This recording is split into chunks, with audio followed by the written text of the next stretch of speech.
en octobre 1865, Gaudin fait réaliser une photographie du palais social au moment où s'achève la construction du pavillon central.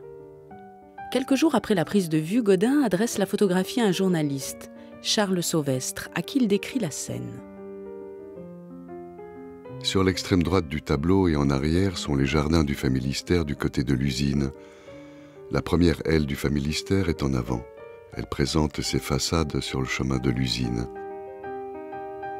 On voit la file des enfants du Bambina revenant de la promenade des jardins par le passage intermédiaire et se dirigeant vers les salles d'éducation sous la direction de leur gouvernante dans les annexes qui sont en face. Et plus à gauche est la partie centrale du Familistère. Les enfants des écoles sortent sur 4 rangs par la porte centrale et se dirigent à la promenade. Mademoiselle Marie est en tête des demoiselles et le maître en tête des garçons.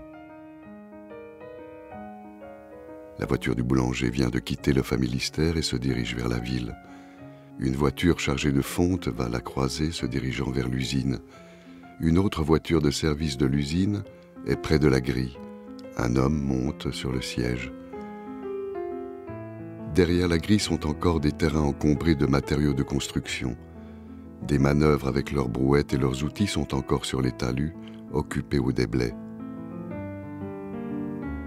Sur le chemin où sont les voitures sont des promeneurs et des promeneuses allant et venant dans la direction de l'usine et du Familistère. Et tout à fait à gauche est une baraque ayant servi de bureau à la direction des bâtiments. Au fond, on voit les arbres des promenades des jardins, la rivière et plus loin la prairie. Ce que Gaudin omet de dire à Charles Sauvestre, c'est qu'il apparaît lui-même sur la photographie.